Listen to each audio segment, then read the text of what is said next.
The lock on the east wing door didn't click. It ground against the strike plate like bone on stone. For 7 years, that sound meant a tray of cold mutton and pitying glances from the maids. It meant isolation. But tonight, the footsteps on the stairs were too heavy. The breathing on the other side of the oak was too even. When the brass knob finally turned, it wasn't the housekeeper. It was a man looking for a ghost. The air in the east wing always tasted of stale lavender and neglect. It was a dry, powdery flavor that settled on the back of the tongue, no matter how many times Imogen opened the narrow leaded window at the far end of her chamber.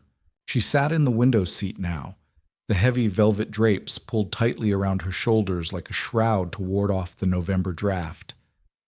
In her lap lay a pear, its skin bruised a deep mottled purple. She pressed her thumb into the softest spot, feeling the skin yield with a wet, quiet tear. The juice that leaked onto her knuckle was sweet, but she didn't eat it. She just rolled the ruined fruit between her palms, watching the carriages pull up the gravel drive 3 stories below. They looked like black beetles crawling through the frost. The Ashcroft estate was ablaze with light, a beacon of desperate hospitality. Lord Thomas Ashcroft, Imogen's father, was hosting a dinner that bordered on a theatrical production. The prize of the evening was arriving in the carriage currently halting beneath the portico. Simon, Duke of Alderley. Imogen leaned her forehead against the freezing glass pane. The cold felt good. It numbed the tight, puckered skin on the left side of her face. From her temple down to her jawline, her flesh was a violent topography of burn scars, ridged, shiny, and stretched taut. It had happened 7 years ago. A dropped oil lamp, a rug soaked in kerosene, and a father who cared more about saving his antique tapestries than his eldest daughter. When the bandages had finally come off, Lord Ashcroft had taken one look at her face, turned entirely gray, and walked out of the room. The next week her belongings were moved to the east wing. For her own comfort, he had told the staff. The poor girl cannot bear the shock of company. It was a lie, of course. Imogen had wanted company. She had wanted to walk in the gardens, even if people stared. But a disfigured daughter was a liability to a man looking to secure a brilliant marriage for his second, unblemished child, Clara. So the heavy iron bolt was installed on the outside of the east wing door. Below, the carriage door opened. Imogen squinted through the distorted, rippled glass of her window. A man stepped out. He didn't wait for the footman to assist him, brushing past the servant with a sharp, impatient gesture. Even from 3 stories up, Imogen could see he was not the polished, powdered sort of aristocrat her father usually courted. Simon of Alderley was a man of northern industry, coal, steel, and textiles. He was built like a dock worker shoved into an immaculate evening coat. He paused on the gravel, looking up. Imogen shrank back, her heart performing a dull, heavy thump against her ribs. She knew he couldn't see her. The window was dark, the room unlit save for a single stub of tallow candle on her washstand. Yet, for a second, she felt entirely exposed. She turned away from the window, dropping the bruised pear onto a chipped porcelain plate on her desk. The room was large, once a grand nursery, but the furniture was a collection of rejects from the main house. A wardrobe with a missing foot that leaned drunkenly against the floral wallpaper. A writing desk scarred with ink stains. A narrow bed piled with scratchy woolen blankets. Faintly, through the floorboards, the agonizingly cheerful scrape of a string quartet tuning their instruments drifted upward. The vibrations hummed in the soles of her worn leather slippers. Imogen walked to the washstand and peered into the cracked mirror propped against the wall. She turned her head to the right. Smooth, pale skin, a sharp jawline, an arched dark eyebrow over an amber eye. She looked like her mother. Then she turned her head to the left. The amber eye on that side was permanently pulled downward by the tension of the scar tissue. The skin was mottled pink and pearlescent white, bare of any eyebrow, the cheekbone buried under thick, uneven flesh. She hated the left side of her face, but she hated the right side more. The right side was a constant, mocking reminder of what she was supposed to be. She reached for a length of black bombazine cloth lying on the bed. When the maids came, or when she was allowed a brief supervised walk in the walled kitchen garden at dawn, she wore it pinned across her hair, dropping over the ruined half of her face. She picked it up, the cheap fabric rough against her fingertips. She didn't put it on. She threw it back onto the mattress. "Let them play their games," she muttered to the empty room, her voice a rough rasp from disuse. She sat at her desk, pulled a piece of charcoal from a tin box, and began to sketch a grotesque, exaggerated caricature of her father, bowing to a man made entirely of smokestacks. She pressed so hard the charcoal snapped, burying a splinter of black under her fingernail. The dining room below smelled overpoweringly of roasted meats, heavy claret, and Clara Ashcroft's rosewater perfume. Simon, Duke of Alderley, sat at the right hand of his host, methodically cutting his venison into perfectly uniform squares. He had eaten exactly 3 pieces. He had no intention of eating a 4th. "The Northern Rail expansion, Your Grace," Lord Ashcroft was saying, his voice entirely too loud, a sheen of nervous sweat on his upper lip. "I have it on good authority that the Crown plans to subsidize the route through my lands in Derbyshire. It would be a mutually beneficial arrangement for your steel mills." Simon kept his eyes on his plate. Ashcroft was lying. The man's Derbyshire lands were a swamp, heavily mortgaged and entirely unsuited for rail. Ashcroft didn't want a business partner. He wanted a bailout, and he was offering up his simpering daughter as collateral. Simon glanced across the table. Clara was beautiful in an entirely forgettable way, blonde, pink-cheeked, and dressed in a pale blue silk that looked expensive but felt contrived. She caught his eye and offered a smile so practiced it looked painful. "Do you enjoy music, Your Grace?" Clara asked, her voice breathy. "I was hoping to play the pianoforte for you after supper." "I have a tin ear, Lady Clara," Simon replied. His voice was flat, carrying the gravelly burr of the north that he had never bothered to train out of his accent. "The result of a cannon firing too close to my head in Belgium. All music sounds like cats fighting in a sack to me." Clara's smile faltered, her eyes darting to her father in panic. Lord Ashcroft let out a loud, forced laugh. "A marvelous sense of humor, Your Grace. Marvelous." Simon took a sip of his wine. It was sour. He felt a dull ache throbbing in his left knee, another souvenir from the war, exacerbated by the damp chill of the manor house. Despite the roaring fires, Ashcroft Manor felt hollow. The opulence was a thin veneer over rot. Simon had spent his life pulling wealth from the dirt. He knew a collapsing mine when he saw one. "Excuse me," Simon said, dropping his heavy linen napkin onto his half-eaten venison. He stood, his chair scraping loudly against the parquet floor. "I require some air." "Oh, but the dessert," Lord Ashcroft began, half rising. "Air, Ashcroft," Simon repeated, not looking back. He limped out of the dining room, ignoring the footman who scrambled to open the double doors. The main hallway was aggressively lit with gas lamps, making the gold leaf molding scream for attention. Simon ignored the front doors. It was raining outside, a miserable freezing sleet. Instead, he turned toward the back of the house, seeking the quietest, darkest corridor he could find. He walked for several minutes, the sounds of the dinner party fading into a muffled murmur. He passed a portrait gallery filled with stiff-necked ancestors, his boots echoing sharply on the uncarpeted floorboards. The air here was cooler, lacking the heavy scent of wax and perfume. It smelled real, dust, old wood, and the faint coppery tang of damp stone. He reached the end of the corridor. It terminated at a narrow, steep staircase leading upward. The carpet on the stairs had been removed, leaving only the brass tacks embedded in the scarred wood. Curiosity, a trait that had made him rich and frequently unpopular, flared. An unadorned staircase in a house desperate to show off its wealth. He began to climb, favoring his bad leg, his hand trailing along the peeling wallpaper. The landing at the top was pitch black. Simon pulled a silver match safe from his waistcoat pocket, struck a Vesta, and held it up. The small yellow flame illuminated a short, dead-end hallway. There was only one door. It was made of heavy, solid oak. But what caught Simon's eye was not the door itself, but the hardware. A massive iron hasp had been bolted into the wood and the stone frame. Hanging from it was a heavy brass padlock. The lock was fastened on the outside.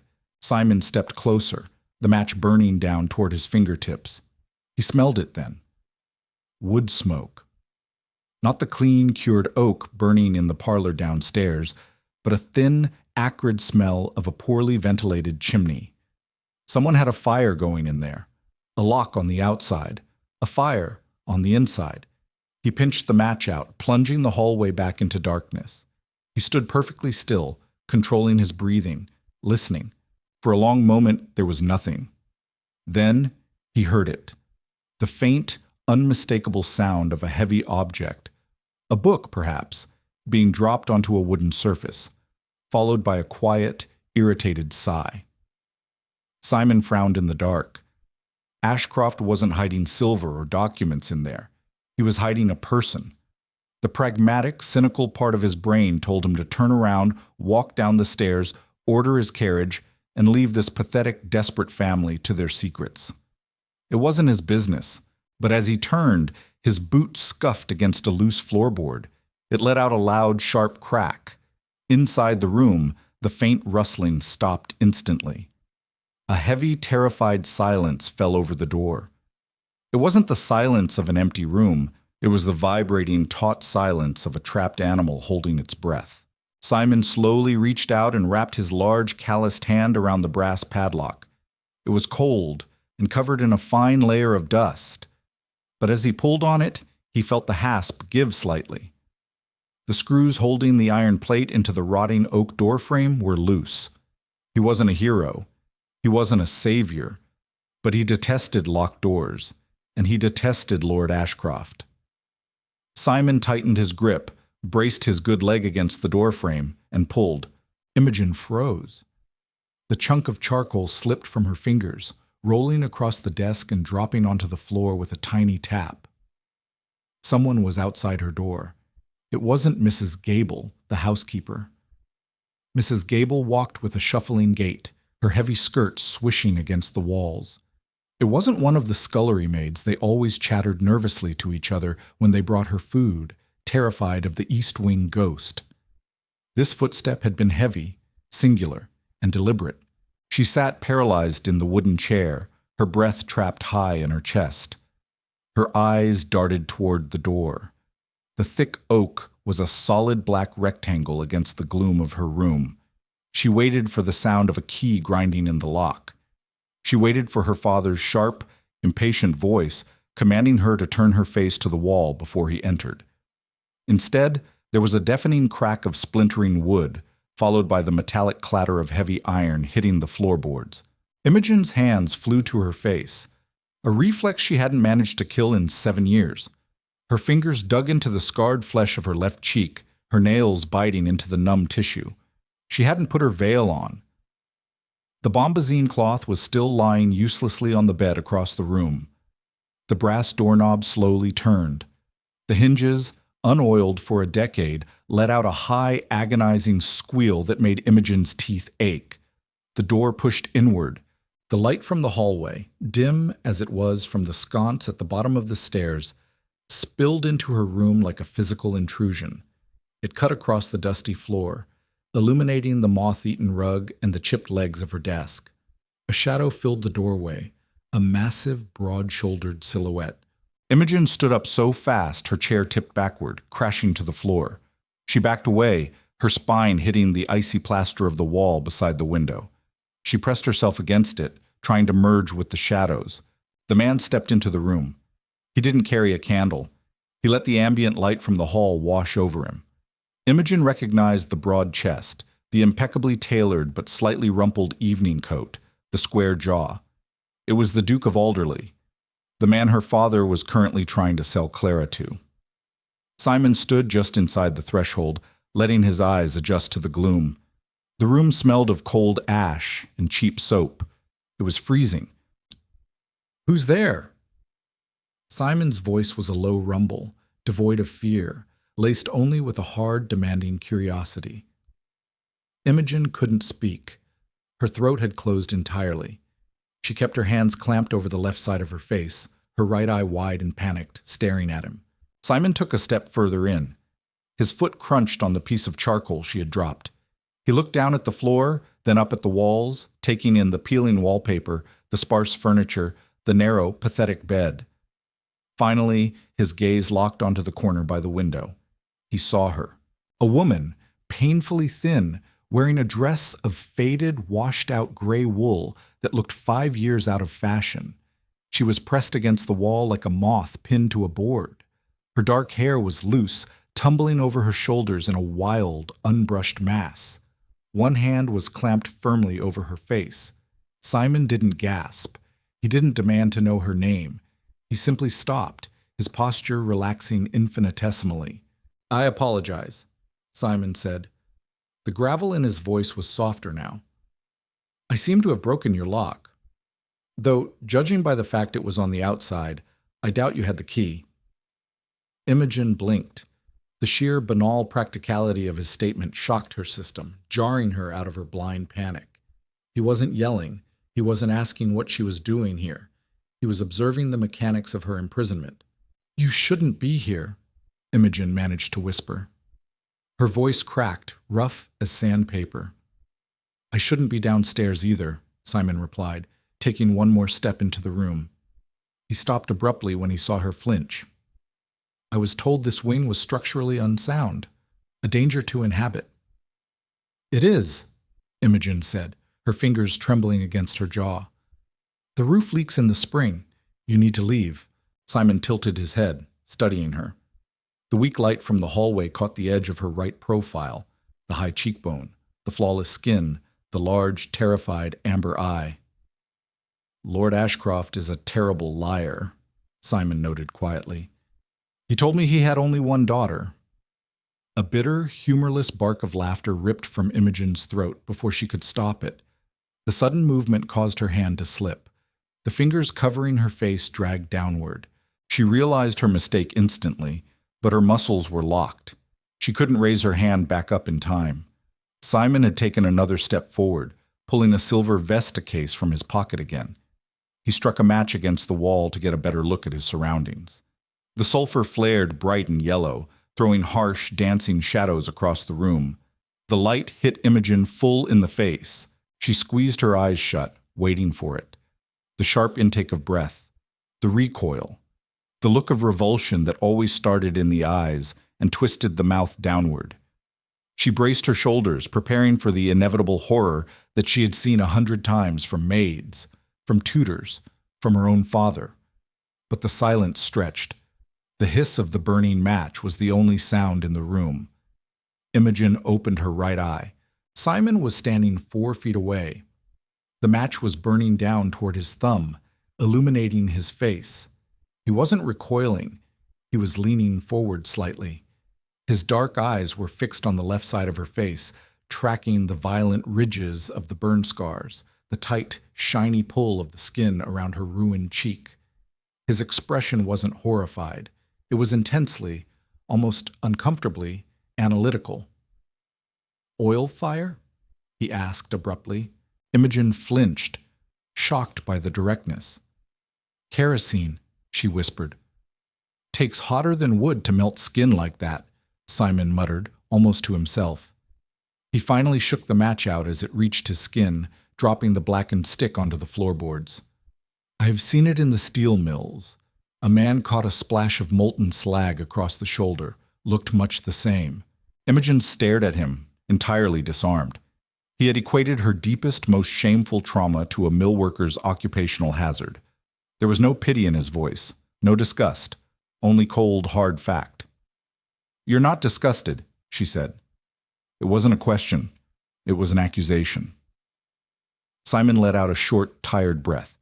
He reached into his coat pocket and pulled out a silver flask. He unscrewed the cap, took a swig, and held it out toward her.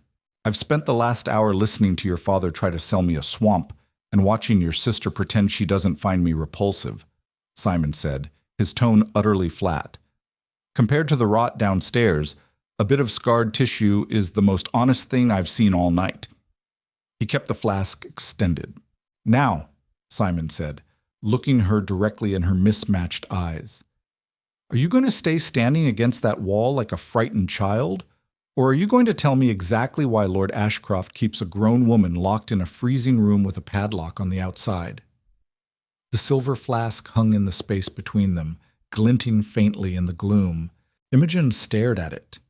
It was a heavy, battered thing, the engraving on its side worn entirely smooth by the friction of a thumb.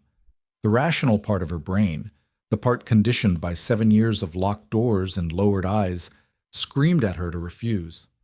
To retreat to the bed, pull the scratchy wool blankets over her head, and wait for this loud, blunt man to leave. But her throat was terribly dry, and the air in the room was so incredibly cold. She pushed off the wall. Her legs felt weak, the joints stiff from hours sitting by the drafty window. She closed the distance between them, her worn leather slippers making no sound on the floorboards. She reached out. Her fingers brushed his. His skin was incredibly warm, rough with calluses that didn't belong on a duke. Imogen snatched the flask and retreated 2 quick steps, clutching the cool metal to her chest. Simon didn't move. He just watched her, his hands dropping to hang loosely at his sides. Imogen unscrewed the cap. The smell hit her first, sharp, peaty, and entirely masculine. It smelled like wet earth and old fires. She brought it to her lips and tipped it back. She had never tasted spirits before. The whiskey hit the back of her throat like a lit match. She choked, a harsh, tearing cough ripping from her lungs. Her eyes watered instantly, stinging with hot tears. She doubled over slightly, gasping for breath, the flask dangling precariously from her grip. "Small sips," Simon noted dryly. "It's not tea." Imogen wheezed, wiping her mouth with the back of her trembling hand. "You might have warned me," she managed to croak. "I assumed a woman who survives in a meat locker possessed a hardy constitution." Despite the burning in her chest, a strange, creeping warmth began to unfurl in her stomach. It radiated outward, loosening the tight, panicked knot behind her ribs. She looked at him, her right eye narrowed. "I am Imogen Ashcroft." Simon processed the name. The heavy line of his jaw shifted slightly as he ground his teeth. "The eldest, the one who contracted a severe wasting fever and died in Italy 5 years ago, or so the society papers reported." "I have never been to Italy," Imogen said flatly, "though I imagine it is warmer than Derbyshire, considerably." Simon stepped further into the room, his eyes scanning the dismal surroundings. He looked at the meager fire laid in the grate, 3 pathetic sticks of damp kindling and a lump of low-grade coal. "Do they intend to freeze you to death, or is the cold supposed to preserve you?" "The coal ration is delivered on Tuesdays," Imogen said, defensive out of pure habit. "I must make it last." Simon didn't reply. He walked over to the overturned wooden chair Imogen had knocked down in her panic. Without a word, he placed his heavy boot on the rung and pressed down. The dry, rotted wood let out a loud groan and snapped. Imogen gasped, stepping back. "What are you doing? Mrs. Gable will inventory the furniture." "Mrs. Gable can send the bill to Alderley," Simon interrupted. He systematically broke the chair down into manageable pieces, his large hands snapping the spindles like twigs. He gathered the splintered wood, walked to the fireplace, and knelt. He ignored the damp kindling entirely, piling the dry, lacquered chair legs over the miserable lump of coal. He struck another match. The varnish caught almost immediately. A bright, cheerful, hungry flame leaped up the chimney, casting a brilliant orange glow over the room. The sudden heat was a physical shock. Simon stayed kneeling on the filthy hearth, indifferent to the soot ruining his tailored trousers. He looked over his shoulder at her. "Bring the flask. Come sit." He gestured to the floor in front of the fire. There was nowhere else to sit. He had just destroyed the only chair. Imogen hesitated. The firelight was too bright. It would highlight every shiny ridge, every tight pull of scar tissue on her face. She usually spent her evenings in near-total darkness precisely to avoid seeing herself in the washstand mirror. "I am not a museum exhibit," Simon said, reading her hesitation with infuriating accuracy. "I won't stare. Unless you plan to burst into flames, in which case I will be forced to put you out, and I have a bad knee. So sit." It was a completely unromantic, gruff demand. It was the best thing anyone had said to her in years. Imogen moved to the hearth. She didn't sit entirely beside him. She kept a careful 3 feet of distance, pulling her knees to her chest and wrapping her faded skirts around her ankles. She held the flask out to him. Simon took it, his fingers brushing hers again, and took a long, even swallow. He capped it and set it on the floor stones between them. 7 years, Imogen said to the flames. The whiskey had loosened her tongue just a fraction. "Since the fire." "And he locked you away immediately?" "Not immediately. He waited until the bandages came off." Imogen rested her chin on her knees. The heat of the fire was making her scarred skin itch, a tight, unpleasant sensation, but the warmth soaking into her bones was heavenly. "He said my appearance would terrify the staff. Then, when Clara came of age, he said it would ruin her prospects. Who would marry into a bloodline with such a monstrosity sitting at the dinner table?" "A monstrously stupid man," Simon replied. Imogen looked at him sharply. "My father?" "Anyone who cares about a scar when evaluating a ledger." Simon leaned back on his hand, stretching his bad leg out in front of him with a wince. "Beauty is a depreciating asset, Imogen. It rots, it wrinkles, it fades. A sharp mind and a strong spine hold their value." He turned his head to look at her. The orange light flickered over the harsh angles of his face. "Though, considering your father is currently trying to sell me a tract of worthless marshland to fund his wine cellar, I shouldn't be surprised his valuation of human life is equally flawed." The fire crackled, a loud pop of sap echoing in the quiet room. The smell of burning lacquer was chemical and sweet, masking the stale lavender completely. Simon's gaze drifted from Imogen to the floor near the washstand. He reached out and picked up the piece of charcoal she had dropped. It was crushed on one end from his boot. He rolled it between his thumb and forefinger, leaving a smear of deep black soot on his skin. He looked up at the desk. The dim light reached just far enough to illuminate the scattered papers. Before Imogen could protest, Simon pushed himself up from the floor with a grunt of effort. He limped over to the desk. Imogen's heart spiked. Her drawings were private. They were ugly, vicious things. They weren't the delicate watercolors of birds and flowers that Clara painted in the sunroom. Simon picked up the top sheet of parchment. Imogen squeezed her eyes shut. She braced for the reprimand. Unladylike, grotesque, bitter. A low, rumbling sound vibrated in the room. It took Imogen a full second to realize what it was. Simon was laughing. It wasn't a polite, aristocratic chuckle. It was a rough scraping sound from deep in his chest. He held the paper up to the firelight. It was her sketch from earlier, Lord Ashcroft, his nose elongated into a sharp, rat-like snout, bowing obsequiously to a towering figure made of brick and smokestacks, belching thick black clouds over Ashcroft's perfectly manicured hair. "The resemblance is uncanny," Simon said, his voice thick with genuine amusement. "Particularly the nose. He has been sniffing around my pockets all evening, looking exactly like that."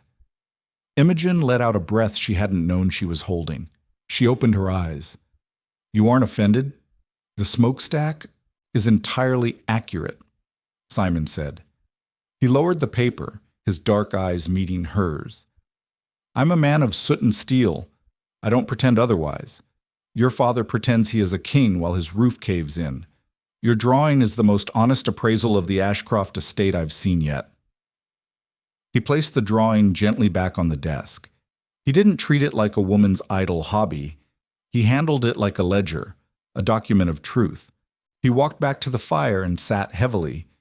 He picked up the flask and offered it to her again. This time, Imogen took it without hesitation. She took a smaller sip. The burn was less shocking, the warmth spreading faster. "What do you do in here all day?" Simon asked, leaning his forearms on his knees. "I draw. I read. I look out the window. Imogen traced the grout lines of the hearth with her fingernail. I watched the carriages arrive. I watched yours. You saw me stand in the freezing rain for entirely too long. You looked angry, she noted. I am generally angry, Simon replied, entirely deadpan. It is my default state. It saves time. Imogen felt a tiny, unfamiliar twitch at the corner of her mouth. A smile. It felt foreign. It pulled sharply at the tight skin on her left cheek, a physical reminder of her face. She instantly dropped her head, letting her dark hair fall forward to curtain her profile. Simon saw the movement. He saw the withdrawal. "Stop doing that," he said. His voice was suddenly sharp, not angry, but commanding. Imogen stiffened. "Doing what?" "Hiding." "You don't understand," she whispered, her voice rough. "You saw it in the dark, by a match. When the sun comes up, it is terrifying. The children of the kitchen staff saw me once through the garden gate. They threw stones. Children are feral animals," Simon said dismissively, "and servants are paid to gossip. I am neither." He reached out. His large, rough hand didn't touch her face.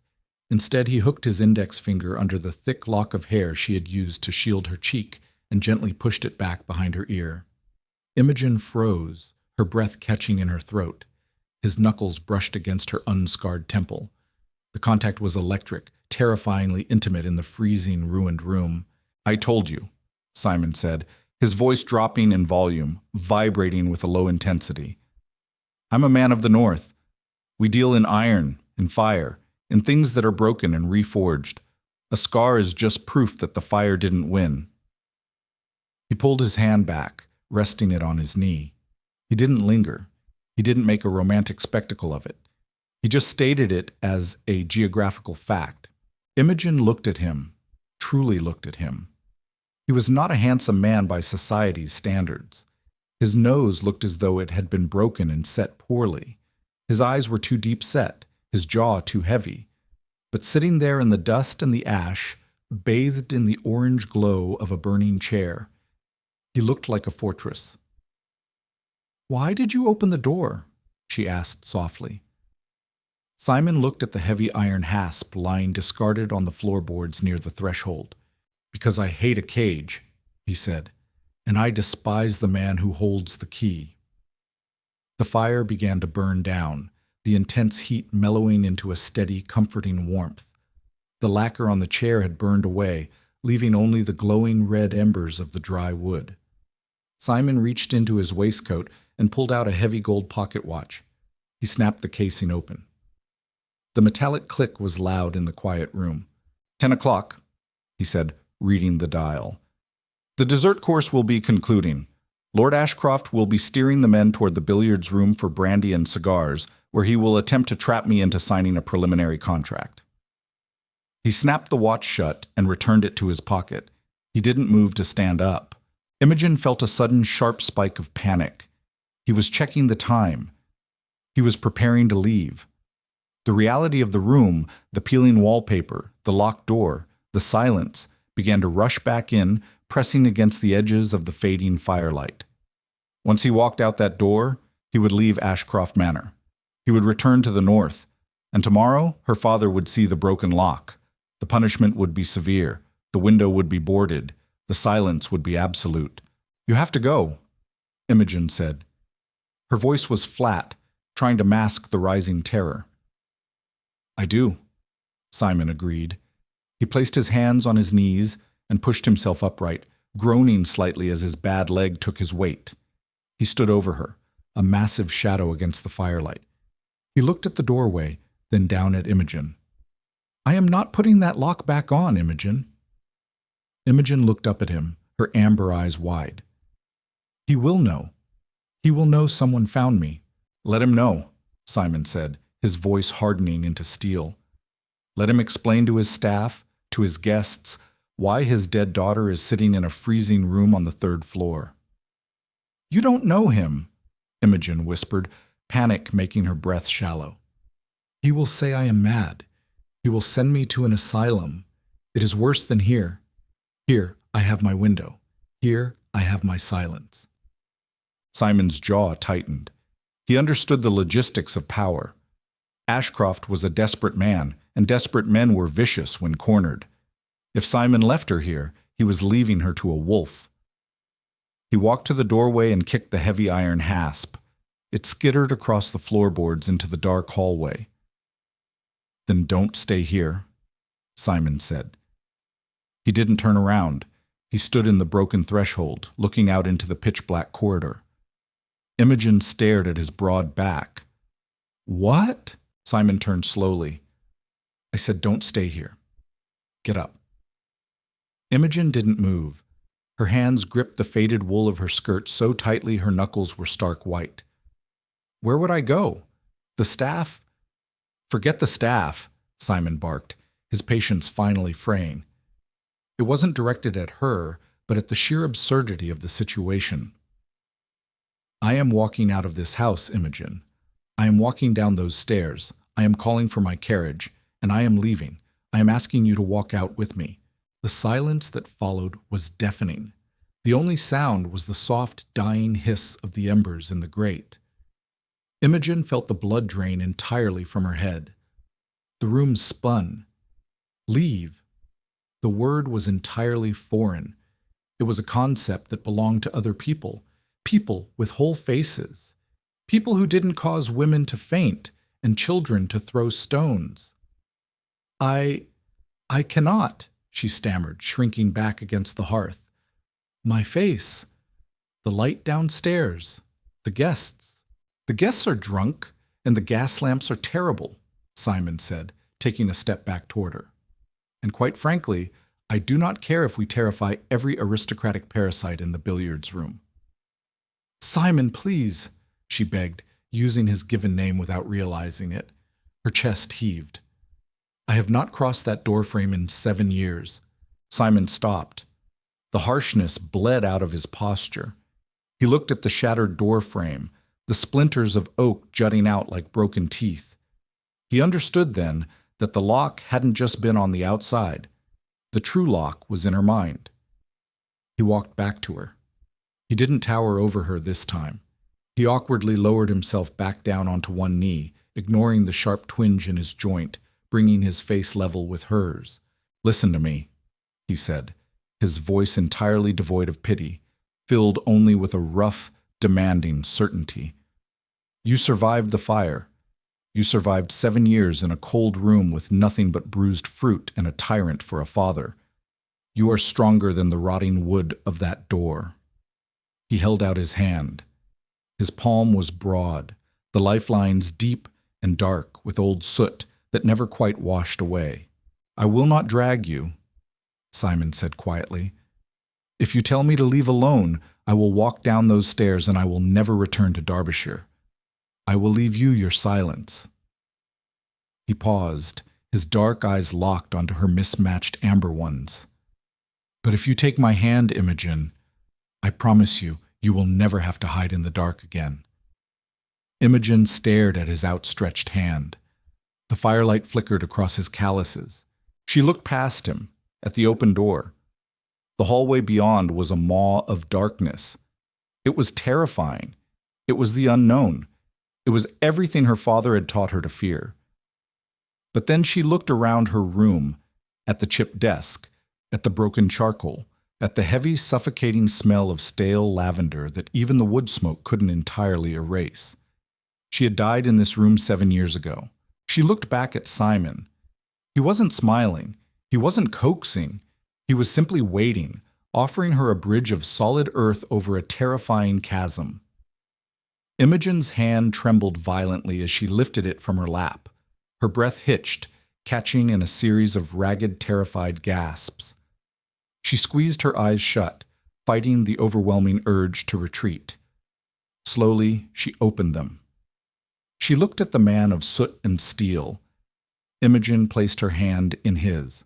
His fingers closed around hers. The grip was shockingly strong, an anchor in the storm of her panic. He didn't pull her up immediately. He just held her hand, letting her feel the reality of the contact, the absolute permanence of his grip. "All right," Simon murmured, his voice a low, steady rumble. Let's go ruin a dinner party. He pulled her to her feet. The sudden shift in elevation made black spots dance at the edges of Imogen's vision.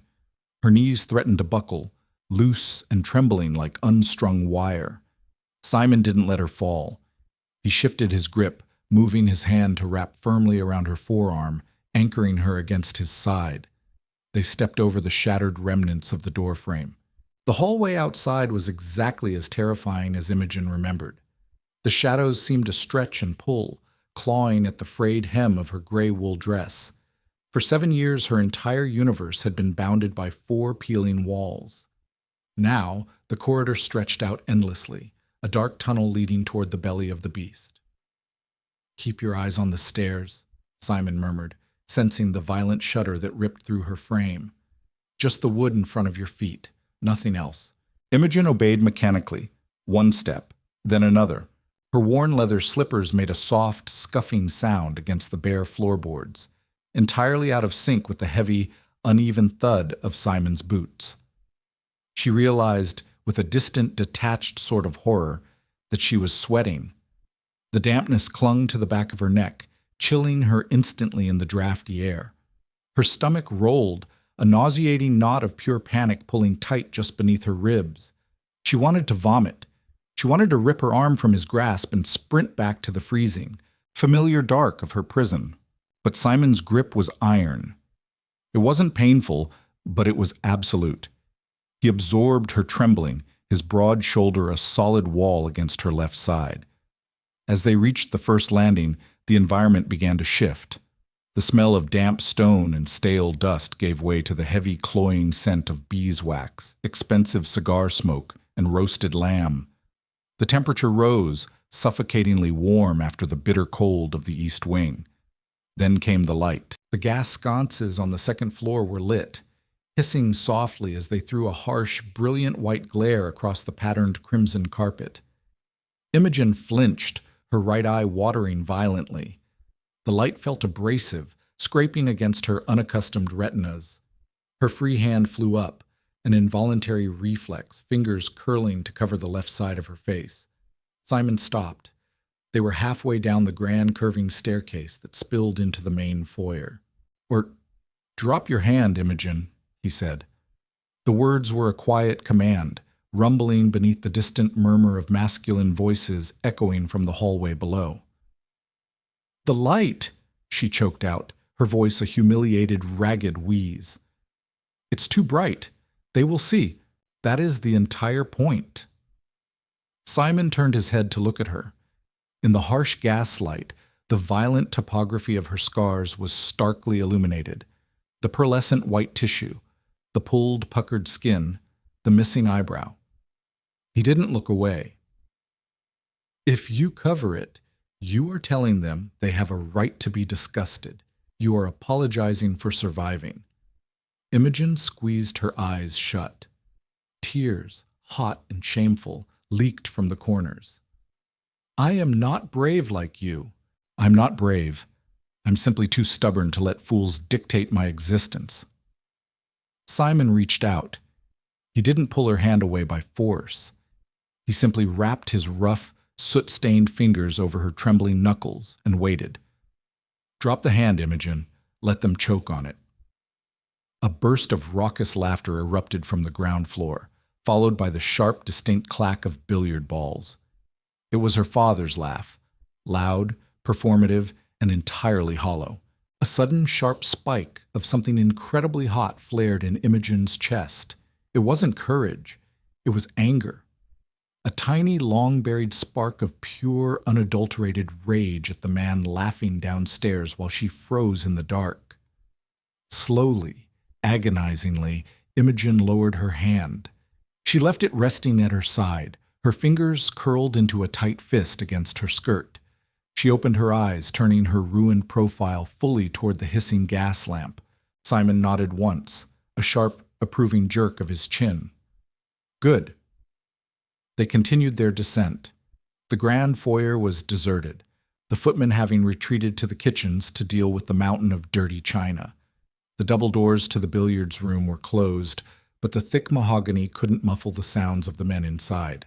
Imogen's heart slammed against her ribs with the force of a hammer. Each beat echoed in her ears. She was a ghost walking into the sun. She looked down at her dress, faded, stained with old ink and ash, the hem frayed. She looked at Simon's impeccably tailored evening coat, ruined only by the soot on his knees and the dark smear of charcoal across his knuckles. They reached the floor. The crimson carpet was thick, silencing their footsteps. Simon didn't pause to let her gather her breath. He didn't offer a reassuring smile. He simply marched straight toward the double doors, dragging her along in his wake. He didn't knock.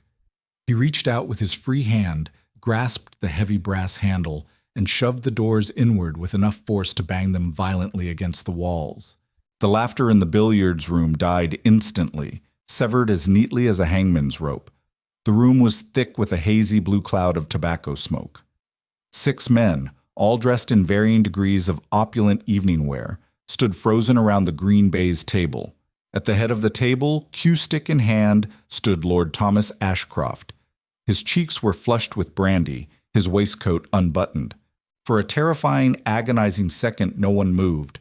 The only sound was the soft hiss of the gaslight and the faint rattle of rain against the heavy window panes. Lord Ashcroft's eyes landed on Simon first. His mouth stretched into a wide, accommodating smile. "Your Grace, we thought you had retired for the evening. Come, take a cue. We are just—" His eyes shifted slightly to the left. He saw her. The cue stick slipped from Lord Ashcroft's hand, hitting the parquet floor with a sharp wooden clatter that made Imogen violently flinch. The color drained from his face with sickening speed, leaving his skin the color of dirty parchment. His jaw fell open, a small, pathetic wheezing sound escaping his throat. The other men turned, following his gaze. Imogen wanted the floor to open and swallow her. The collective weight of their stares was a physical pressure crushing her lungs. She saw the immediate, visceral reactions. One man took a sharp step backward, bumping into the brass rail of the fireplace. Another raised his hand to his mouth, his eyes wide with a mixture of shock and revulsion. She felt her arm twitch, the desperate, ingrained instinct to raise her hand to her face, screaming through her nerves. But Simon's grip on her forearm tightened just a fraction, a grounding wire. "What?" Lord Ashcroft stammered, his voice stripped of its booming confidence, reduced to a reedy squeak. "What is the meaning of this?" "I found a structural defect in your home, Ashcroft," Simon said. His voice was entirely calm, a low, gravelly rumble that cut through the heavy silence like a serrated blade. "A locked door on the 3rd floor. I took the liberty of removing the rot." Lord Ashcroft's eyes darted frantically between Simon's impassive face and Imogen's scarred one. Panic, raw and ugly, twisted his features. "Your Grace, you do not understand. This is an invalid, a poor, deranged creature the estate took pity on. She is dangerous. You must step away from her." Imogen gasped, the lie hitting her like a physical blow. Deranged creature.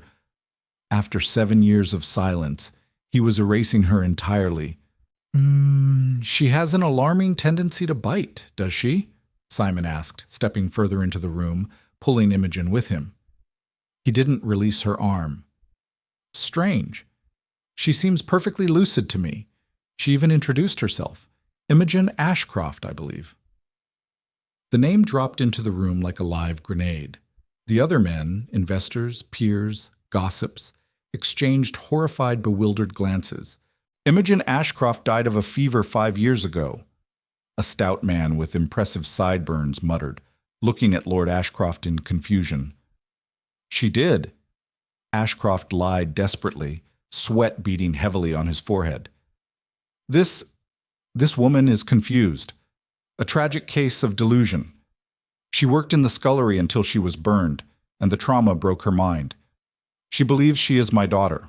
He took a step forward, extending a trembling hand toward Imogen. "Come here, girl. The housekeeper will take you back to your quarters. You are disturbing his grace." Imogen shrank back, pressing her shoulder against Simon's chest. The proximity of her father, the smell of his brandy, triggered a wave of visceral terror. She couldn't speak. Her throat was a desert. Simon moved. He didn't just step in front of her. He shifted his entire massive frame, blocking Ashcroft's path completely. "Touch her," Simon said, the volume of his voice dropping to a terrifying, deadly murmur, "and I will break your arm in 3 places. I do not care if we are standing in your home." Lord Ashcroft froze, his hand suspended in midair. He looked at the Duke of Alderley, realizing for the first time that the man in front of him wasn't a civilized peer who played by London society rules. He was a ruthless industrialist who had built an empire with his bare hands. "Your Grace, this is an internal family matter," Ashcroft pleaded, dropping his hand, his voice dropping to a pathetic whine. "The girl's mind is gone. Her face, you can see for yourself. It is a tragedy, but we must protect society from such a shock. We protect her from herself." "You protect your ledger," Simon spat, the disgust finally breaking through his flat affect. He let go of Imogen's arm, but stayed firmly planted between her and the room. He reached into his coat and pulled out the rolled parchment of Imogen's charcoal sketch. He tossed it onto the green baize of the billiards table. It unrolled slightly, revealing the vicious, mocking caricature of Ashcroft bowing to the smokestack. "Your deranged scullery maid drew that an hour ago," Simon said. "She has a sharper grasp of your financial desperation than your own accountants. She's no more mad than I am. She's simply scarred. And you, Ashcroft, are a coward who locked his own flesh and blood in a freezing room because she ruined the aesthetic of your dining table." A collective murmur rippled through the men. The scandal was cementing itself right in front of their eyes.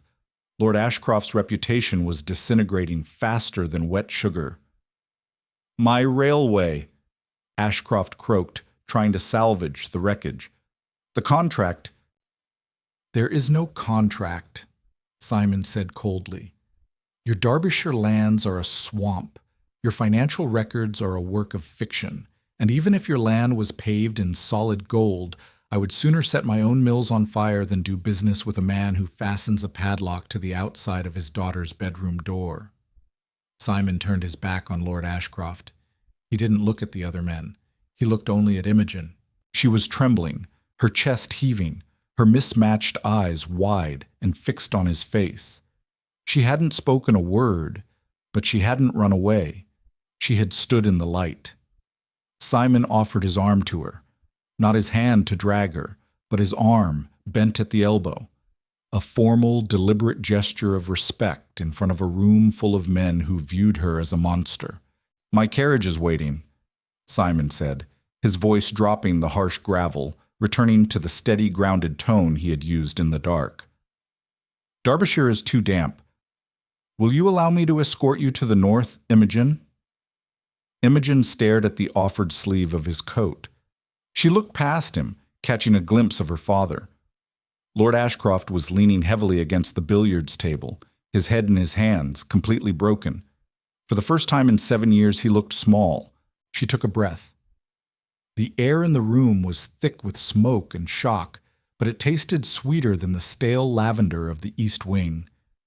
Imogen raised her trembling hand and slid it through the crook of Simon's arm. Her fingers gripped the heavy wool fabric like a lifeline. "Yes," Imogen rasped, her voice rough, imperfect, but finally loud enough to be heard. "Please." The rain had turned to a driving, freezing sleet by the time they reached the portico. The heavy oak front doors of Ashcroft Manor slammed shut behind them, the sound echoing like a cannon shot over the crunch of the gravel. A terrified young footman, drenched to the bone, struggled to hold a black umbrella steady against the wind as he opened the door to Simon's waiting carriage. Imogen didn't wait for the umbrella. She stepped out from the shelter of the portico into the biting cold. The freezing rain hit her face, stinging the tight scar tissue on her left cheek and soaking into the thin wool of her dress instantly. It was a miserable, punishing weather. It felt magnificent. It was movement. It was sensation. It was the sky, unmediated by a dirty, rippled window pane. Simon guided her quickly up the metal steps into the carriage. He followed, his bad knee buckling slightly as he hauled himself inside. He slammed the carriage door shut himself, plunging them into the dim, leather-scented interior. "Alderley," Simon barked, banging his cane twice against the roof. The driver cracked the whip, and the carriage lurched violently forward, the iron-rimmed wheels grinding against the gravel. They were moving. The adrenaline that had held Imogen upright in the billiards room evaporated the moment the carriage passed through the towering iron gates of the estate. The crash was physical. She collapsed back against the tufted leather squabs, her entire body seized by a violent, uncontrollable tremor. Her teeth chattered audibly. She pulled her knees to her chest, wrapping her arms around her legs, trying to make herself as small as possible. She had done it. She had walked out. The enormity of the rupture, the total annihilation of the only life she had known for 7 years, crashed over her. She had no clothes, no money, no chaperone. She was entirely at the mercy of a blunt, cynical duke she had met 2 hours ago. A heavy, incredibly warm weight suddenly fell over her shoulders. Simon had taken off his dark wool overcoat. He draped it around her, the thick fabric engulfing her completely. It smelled intensely of that peaty whiskey, rain, and cold tobacco. The heavy wool trapped her own body heat, slowly easing the vicious shivering. "Drink," Simon said. He didn't hand her the flask this time. He was holding a small silver cup, poured from a crystal decanter secured in the carriage wall. Imogen's hands were shaking too badly to take it. Simon realized this immediately. He didn't make a fuss. He simply slid closer on the leather bench, wrapped his large hand over her cold, trembling fingers, and guided the cup to her lips. She drank the brandy. It was smoother than the whiskey, burning a warm, golden trail down her throat. She swallowed, coughing slightly, and leaned back against the seat. Simon pulled his hand away and retreated to his corner of the carriage. He didn't try to hold her hand. He didn't try to comfort her with empty platitudes about how everything would be wonderful now. He knew better. He knew trauma didn't evaporate because you crossed a threshold. The carriage hit a rut in the road, swaying heavily. The faint glow from the carriage lanterns threw shifting shadows across Simon's face. He was looking out the window into the black, rain-swept countryside, rubbing his bad knee with a grimace. "You ruined him," Imogen said. Her voice was barely a whisper over the sound of the wheels, still raspy, still rough. Simon didn't look away from the window. "He ruined himself. I merely supplied the audience. The society papers will print it by Tuesday. The Duke of Alderley absconding in the night with the disfigured, resurrected daughter of Lord Ashcroft." Imogen pulled the oversized coat tighter around her throat. "Your reputation will be dragged through the mud." Simon finally turned his head, his deep-set eyes locked onto hers in the dim light. A slow, cynical half-smile touched the corner of his mouth, the first genuine smile she had seen from him. "Imogen," he said, the gravel in his voice warm and steady, "I am a northern industrialist who makes his fortune selling steel and coal. Society already thinks I'm a barbarian who eats with his hands. I assure you my reputation is entirely mud-proof." Imogen stared at him. The sheer, immovable pragmatism of the man was staggering. He had walked into a house of ghosts, kicked down a locked door, publicly immolated a lord, and stolen a ruined woman, all with the same emotional detachment one might use to negotiate a shipping route. Yet, as she looked at him, at the soot permanently stained into his knuckles and the tired lines around his eyes, she saw the profound respect in his distance. He wasn't looking at her like a victim. He wasn't looking at her like a charity case. He was looking at her like a survivor. "What happens when we reach Alderley?" Imogen asked. The panic was receding, replaced by a cautious, fragile curiosity. "You will have a room," Simon answered plainly. "One with a lock on the inside. You will have a fire that does not run out on Tuesdays. You will eat hot food. If you wish to draw, I will buy you graphite and clean paper. If you wish to walk in the gardens, you will walk in the gardens." He paused, resting his arm against the carriage door. If anyone stares at you, I will fire them, Simon added, his tone entirely serious. And if you ever decide you wish to leave, I'll put you on a train to wherever you desire to go. It wasn't a declaration of love. It wasn't a fairy tale promise of a magical cure for her scars, or a sudden, miraculous romance. It was better. It was agency. It was freedom. Imogen slowly lowered her legs from her chest. She let the heavy coat fall slightly open, the warmth having finally soaked into her bones. She turned her head toward the small carriage window. The glass was fogged with their breath, but she reached out and wiped a small circle clear with the side of her hand. Outside, the darkness was absolute, broken only by the fleeting shadows of trees rushing past in the rain. She looked at her reflection in the dark glass. She saw the scarred cheek, the ruined eye. It didn't look any less severe. It didn't look any less violent. But for the first time in 7 years, she didn't immediately look away. She stared at the reflection of the woman who had walked down the stairs, the woman who had left the ghost behind. Imogen let out a long, quiet breath. The tight, puckered skin on her left cheek pulled sharply as the corner of her mouth lifted. "I believe," Imogen whispered to the glass, "I would like some clean paper." Simon heard her over the rain. He leaned his head back against the leather, closing his eyes as the carriage rattled onward into the cold, open night. Done! Did Imogen's raw courage and Simon's brutal, unwavering honesty keep you hooked until the final carriage ride? The wounds of the past rarely heal overnight, but sometimes all it takes is a broken lock and the right ally to step out of the dark. If you love this deeply grounded, gritty historical romance, hit that like button and share this story with someone who appreciates a protagonist with real scars and a strong spine. Don't forget to subscribe to the channel for more raw, emotional audio dramas. Drop a comment below. What was your favorite sensory detail?